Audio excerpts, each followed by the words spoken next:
가족 여러분, 오늘은 그리스도인은 현실보다 하나님의 말씀이 더 현실이다라는 그 가치를 우리가 말씀을 통해서 생각해 보기를 원합니다. 고린도후서 5장 4절 말씀입니다.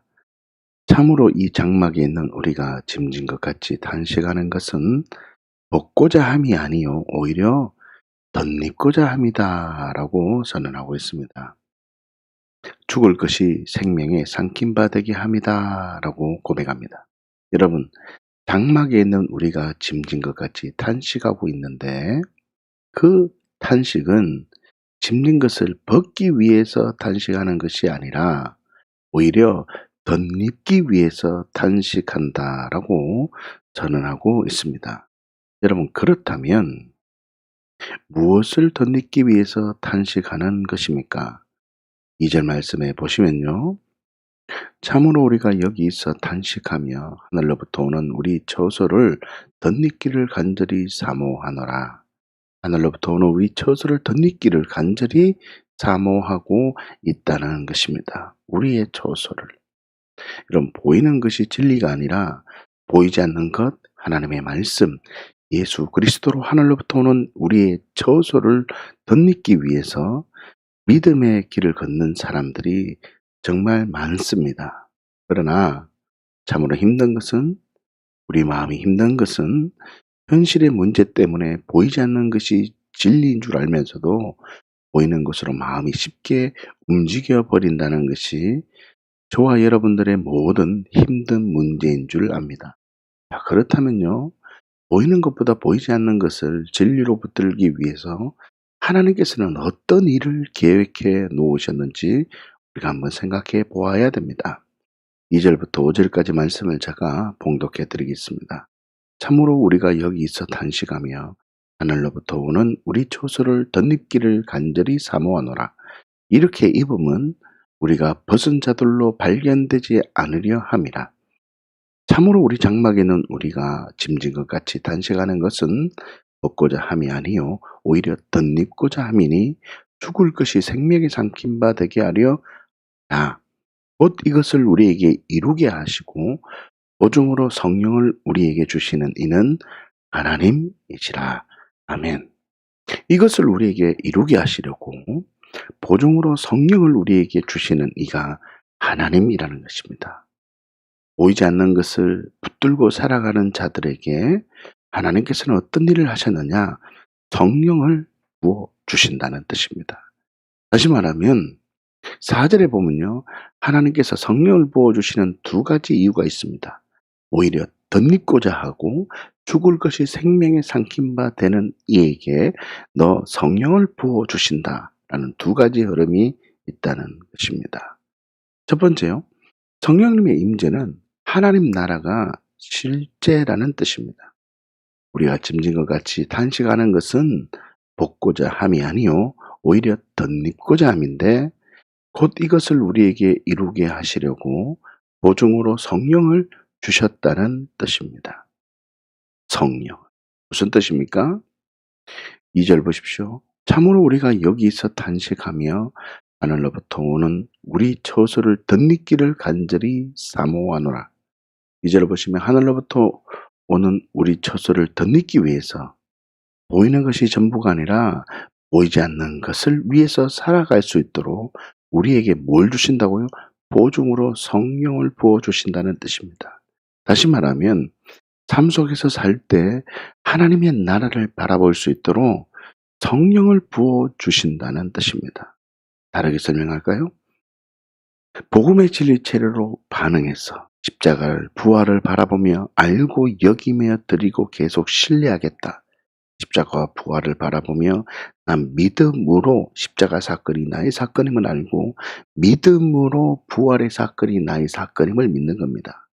어떻게 내가 감동이 왔기 때문에 믿는 것이 아니라 하나님의 말씀이 중심이 되어서 십자가를 믿고 하나님의 말씀이 부활하셨다니 그 말씀으로 예수님의 부활을 딱 믿어버리면 나는 알게 되는 겁니다. 그렇다. 예수님이 나와 함께 죽은 사건이기 때문에 예수님의 죽음이 나의 죽음이야. 그래, 맞아.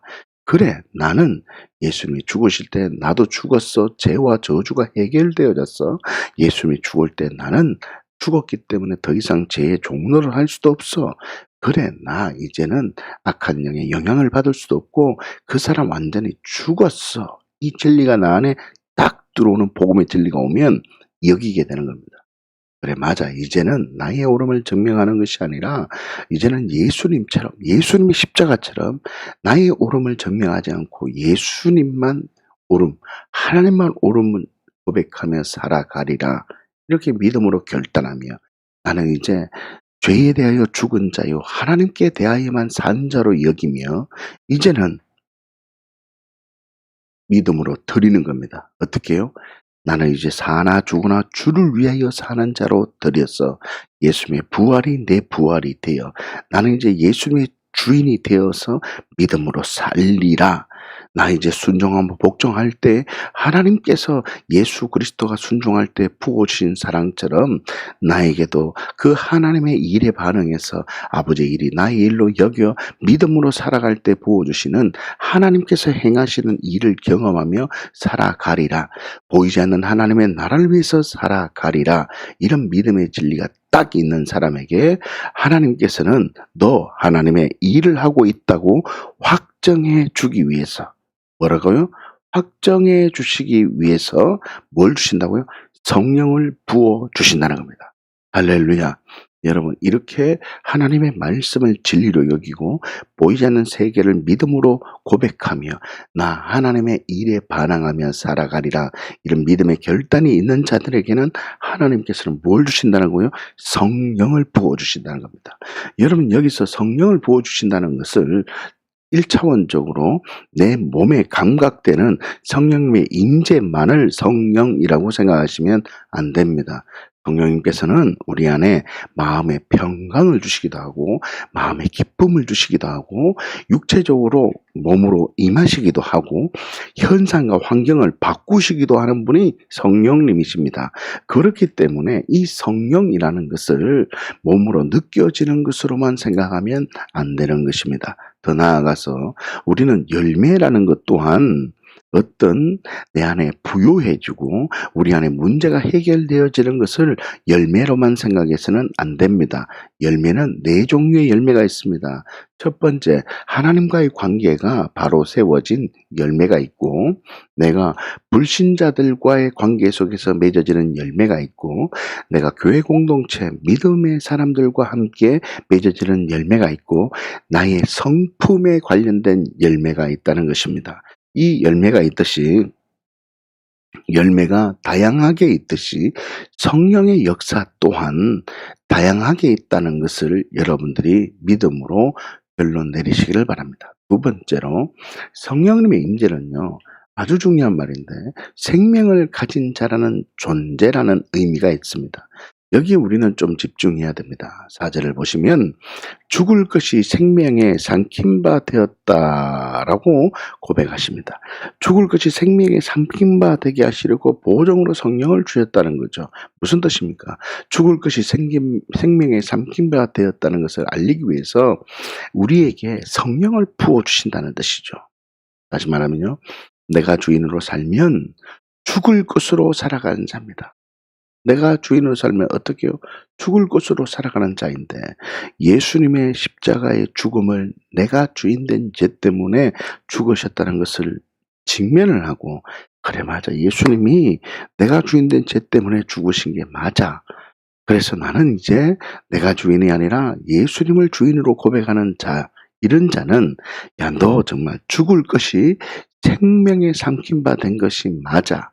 이것을 알려주고 너 이제 네 안에 생명이 있는 존재야 라는 것을 확정해 주기 위해서 뭘 주신다고요? 성령을 부어주신다는 겁니다. 다시 말하면 구원의 관점으로 내가 주인이 아니라 예수님을 주인으로 고백하는 자에게는 뭘 부어주신다는 겁니까? 성령을 부어주신다는 것입니다. 결론적으로 나에게 성령님의 임재가 느껴지면 느껴질수록 하나님의 나라가 진리임을 더 굳게 붙들어야 됩니다. 나에게 성령님의 임재가 느껴지면 느껴질수록 두 번째 어떻게 해요? 나는 생명에 사로잡힌 바다. 나는 결단코 내가 주인으로 살아갈 수 없다. 이 진리가 내 안에 있어야 한다는 것입니다. 할렐루야. 그렇다면요. 하나님의 나라와 생명이 실제가 된 그리스도인. 다시요. 보이지 않는 그 나라. 그 다음에 내 안에 생명이 있음을 성령님의 임재를 통해서 믿음으로 결정한 그리스도인은 어떻게 살아가느냐. 6절 말씀입니다. 그러므로 우리가 항상 담대하여 몸으로 있을 때에는 주와 따로 있는 줄 아노니. 아멘. 주와 따로 있는 줄 안다라고 선언하고 있습니다. 따로 있다는 말이 무슨 뜻이냐 하면 에크데메오라는 단어입니다. 에크데메오. 에크데메오라는 뜻은 자신의 나라를 떠나다, 이주하다, 여행하다라는 뜻입니다. 다시요. 에크데메오라는 뜻은 주와 자신의 나라를 떠난 줄 안다는 겁니다. 무슨 뜻이냐면 예수님과 함께 아들의 나라를 떠나서 이 땅에서 이주한 외국인으로 살아간다. 이 말이 뭔 말입니까? 성령님께서 나를 보증해 주시면, 성령님께서 나와 함께 해주시면 나는 어떤 상황이든지 이 땅에서 외국인처럼 대접을 받았다 할지라도 나는 믿음으로 살아가리라. 이 고백입니다. 다시요. 나그네처럼 살아간다는 말은 성령 하나님께서 나를 보증해 주시면 이 땅에서 나그네처럼 대접을 받을지라도 나는 흔들리지 않고 믿음으로 살아가리라. 이 고백입니다. 그렇기 때문에 외국인으로 살아간다는 자는 어떤 삶을 사냐면 7절의 말씀을 보시면 이는 우리가 믿음으로 행하고 보는 것으로 행하지 아니한다라고 선언하고 있습니다. 주와 따로 있을 때에 에크데메오, 즉 외국인으로 나그네로 살아갈 때 어떻게 산다는 겁니까? 믿음으로 행하고 보는 것으로 행하지 않는다는 것입니다. 그 이유는 성령을 우리에게 부어 주시기 때문입니다. 정리를 해보십시다. 우리가 삶을 살아가면서 보이는 것 때문에 마음이 빼앗기는 이유는, 그 이유는요, 성령님의 임재를 통해서 하나님이 우리와 함께 하신다는 진리가 세워져야 되는데 그 진리가 세워져 있지 않기 때문입니다. 그렇기 때문에 어떤 상황이든지 어떻게 해야 될까요? 훈련 장소로, 연습 장소로 믿음으로 결단하고 하나님이 나와 함께 하신다는 진리가 생겨서 어떻게 해야 됩니까? 보이는 것을 전부로 사는 것이 아니라 보이지 않는 하나님의 나라를 나의 진리로 붙들고 성령님의 임재를 통해서 나 생명에 삼킨 바 되었구나. 사망은 나와 관련이 없구나. 이 믿음의 진리를 딱 뿌리를 내려서 연습 장소로, 훈련 장소로 여기며 하나님이 나와 함께 하시구나. 그래. 하나님의 말씀에 더욱 진리를 내리며 내가 하나님의 일하심을 기대하며 믿음으로 살아가리라. 이 진리가 내 안에 있어야 한다는 것입니다. 할렐루야. 사랑하는 주양 가족 여러분, 하나님은 나와 항상 함께 하십니다. 하나님은요, 여러분들과 함께 하십니다. 저와 여러분들과 하나님은 항상 함께 하십니다. 하나님은요, 천지 만물을 창조하시고 나와 동행하십니다. 흑암의 깊음이 있고 공고하며 정말 소망이 없는 그 상황에도 하나님께서는요, 수변 위에 운행하십니다. 나를 앞으로 하십니다. 나를 품고 계십니다. 야, 너 환경 바라보지 말고 하나님의 영이 너와 함께하고 있다는 걸 바라보라고 우리에게 말씀하십니다. 여러분, 하나님은요, 나와 함께 하시고 하나님은 말씀하셨습니다. 빛이 있으라 말씀하시니까 빛이 생겼습니다. 이 말이 무슨 뜻입니까? 그 하나님께서 하신 말씀은요, 반드시 이루어집니다. 우리 눈으로 보기에는 소망이 없어 보이고 우리 눈으로 보기에는 긴 터널처럼 보이고 우리의 눈으로 보기에는 절대로 이 환경을 뛰어넘을 수 없을 것 같은데 하나님이 나와 함께 하심을 믿고 하나님이 나에게 말씀하시면 그 말씀하신 것이 반드시 이루어진다는 것을 우리는 천지창조의 그 사건 창세기 1장을 통해서 우리는 말씀으로 진리를 결론 내리셔야 됩니다. 하나님은 우리 가운데 복을 주기를 원합니다. 하나님 우리 가운데 생육하고 번성하여 땅에 충만하며 땅을 정복하는 삶을 살기를 원하십니다. 그 삶을 누구에게 허락하시냐면 하나님이 나와 함께 하시고 그 하나님께서 나에게 말씀하시면 그 하나님께서 나에게 그 말씀을 반드시 이루신다는 진리가 있는 자에게 하나님은 역사하십니다. 하나님은 어떻게 역사하시냐? 첫 번째, 내가 너와 함께하고 있다고 성령으로 보증하십니다. 너 생명을 가진 존재가 맞아. 너 그래 보이지 않는 세계를 바라보는 그 진리가 있어. 너 이렇게 믿음으로 반응할 수 있겠니? 네, 그렇게 살아갈 수 있습니다. 훈련 상황 속에서 하나님 말씀에 집중하며 하나님의 일에 집중하겠습니다 라고 하는 자에게는 성령을 부어주신다는 뜻입니다. 성령이 임재가 느껴지면 느껴질수록 나는 어떻게 결론을 내려야 됩니까? 우와, 그래 보이지 않는 나라가 있구나. 이야, 그래 나 생명을 가진 자 존재가 맞구나. 그래 성령님의 임재가 느껴지면 느껴질수록 하나님 말씀하신 것이 반드시 이루어질 것이구나. 성령님의 임재가 느껴지면 느껴질수록 예수님이 내 안에 계시니까 하나님의 일은 반드시 이루어지구나. 이 믿음의 진리가 딱 내려지면 하나님은요 우리에게 복을 주십니다.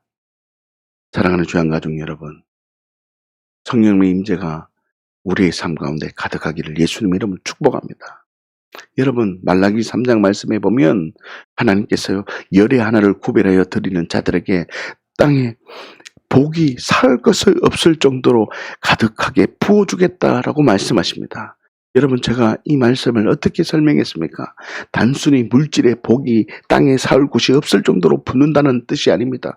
말라기의 말씀은 너 11조를 드리라. 말라기의 말씀은 너 어떤 모습을 드리라. 어떻게 재정을 드리라. 이런 말이 아닙니다. 말라기의 주제는 너 만군의 하나님 여호와를 정말 사랑하느냐? 너 만군의 하나님 여호와를 바라보며 정말 경외하느냐? 만군의 하나님 여호와를 바라보며 진정으로 예배자의 삶으로 살아가느냐? 이 고백입니다. 너 흠 없고 점 없는 하나님께 그 예물을 드려야 되는데 너 하나님께 예물 드릴 때 너 절름발이나 티 많은 것을 흠 있는 것을 드리지 않느냐? 그러나 너가 살아갈 때는 가장 좋은 것을 먹지 않느냐? 너에게는 가장 좋은 것으로 너를 위해서 살지만 왜 하나님을 위해서는 가장 좋은 것으로 드리지 않느냐? 이 가치입니다. 그러나 이 진리를 바라보고 하나님께 향하여 진심으로 믿음으로 고백하는 자에게는 주의 영이 갑자기 임한다는 것입니다.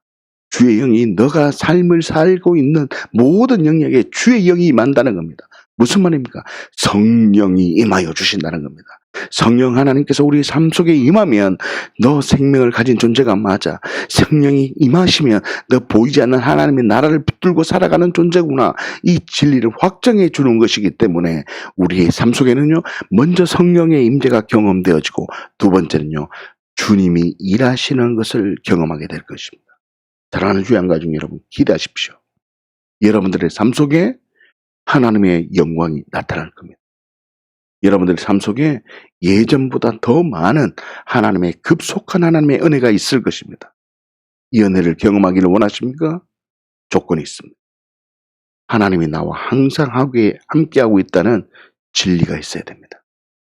그리고 그 하나님께서는 말씀하시고 그 말씀하신 것에 하나님께서는 반드시 역사해 주시니 이 진리를 붙들고 나는 하나님의 일에 집중해야 됩니다. 하나님께서 보내신 이에 그분 앞에 반응해야 됩니다. 그리고 예수님처럼 아버지의 일이 나의 일로 여기며 살아가야 됩니다. 더 나아가서 믿음으로 순종하며 결단하며 살아갈 때. 다시요. 여러분, 말씀을 듣는다는 말은 진리로 결단한다는 말이고 말씀을 듣는다는 말은 말씀을 들으면서 내가 어떻게 살아가야 될 것인가를 진리로 결론 내려야 됩니다. 다시요, 말씀을 들을 때 내가 무엇 때문이었습니까? 그래요? 내가 주인이었네요? 이렇게 진리로 결론 내리고 말씀을 들을 때 내가 그럼 어떻게 해야 되죠? 주님, 내가 믿음의 사람처럼 어떻게 살아가야 됩니까? 이렇게 믿음으로 내가 잘못되었음을, 내가 주인되었음을 고백하고 말씀을 들으면서 성령님 내가 어떻게 반응해야 됩니까? 주님, 나에게 말씀하여 주옵소서. 이 진리로 살아가면 마지막으로 하나님께서 행하신 일을 기대하며 하나님의 일하심을 느끼는 정말 아버지여 때가 이르사오니 아들을 영화롭게 하사 아들로 아버지를 영화롭게 하옵소서라는 이 은혜가 부러지는 것입니다. 사랑하는 주양 가족 여러분, 어떻게 하겠습니까? 이 진리를 경험하며 능력 있게 살아가는 주양 가족 모두가 되시기를 예수님의 이름으로 축복합니다.